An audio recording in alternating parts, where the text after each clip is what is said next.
ಕುತ್ತಿಗೆಯ ಕಪ್ಪು ಕಲೆಗಳನ್ನು ನಿವಾರಿಸಲು ಇಲ್ಲಿವೆ ಸರಳ ಮನೆಮದ್ದುಗಳು. ಕುತ್ತಿಗೆಯ ಮೇಲೆ ಸಂಗ್ರಹವಾಗುವ ಕೊಳೆ ಮತ್ತು ಕಪ್ಪು ಕಲೆಗಳು ಅನೇಕರ ಕಳವಳಕ್ಕೆ ಕಾರಣವಾಗಿರುತ್ತದೆ. ಅನೇಕ ಜನರು ಕುತ್ತಿಗೆಯ ಮೇಲೆ ಕೊಳೆಯ ಸಮಸ್ಯೆಯನ್ನು ಅನುಭವಿಸುತ್ತಾರೆ. ಇದರಿಂದ ಮುಕ್ತಿ ಹೊಂದಲು ನೀವು ಕೆಲವು ಸರಳ ಮನೆಮದ್ದುಗಳನ್ನು ಪ್ರಯತ್ನಿಸಬಹುದು. 2 ಟೀ ಚಮಚ ಅಡಿಗೆ ಸೋಡವನ್ನು ರೋಸ್ ವಾಟರ್ನೊಂದಿಗೆ ಬೆರೆಸಿ ದಪ್ಪ ಪೇಸ್ಟ್ ಮಾಡಿ ಅದನ್ನು ನಿಮ್ಮ ಕುತ್ತಿಗೆಗೆ ಹಚ್ಚಿ ಒಣಗಲು ಬಿಡಿ. ನಂತರ ನಿಧಾನವಾಗಿ ಸ್ಕ್ರಬ್ ಮಾಡಿ ತೊಳೆಯಿರಿ.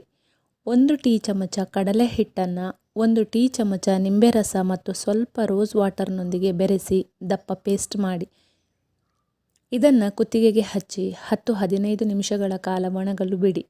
ನಂತರ ನಿಧಾನವಾಗಿ ಸ್ಕ್ರಬ್ ಮಾಡಿ ತೊಳೆಯಿರಿ. ಆಲೂಗಡ್ಡೆ ರಸವು ಟ್ಯಾನಿಂಗ್ ತೆಗೆದುಹಾಕುವಲ್ಲಿ ಸಹ ಪರಿಣಾಮಕಾರಿ ಎಂದು ಪರಿಗಣಿಸಲಾಗಿದೆ.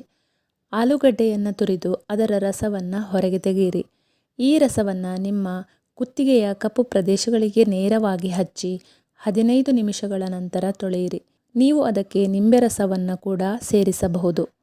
ನಿಂಬೆ ರಸವನ್ನು ಜೇನುತುಪ್ಪದೊಂದಿಗೆ ಬೆರೆಸಿ ಪೇಸ್ಟ್ ಮಾಡಿ ಅದನ್ನು ನಿಮ್ಮ ಕುತ್ತಿಗೆಗೆ 10-15 ನಿಮಿಷಗಳ ಕಾಲ ಹಚ್ಚಿ ನಂತರ ನೀರಿನಿಂದ ತೊಳೆಯಿರಿ.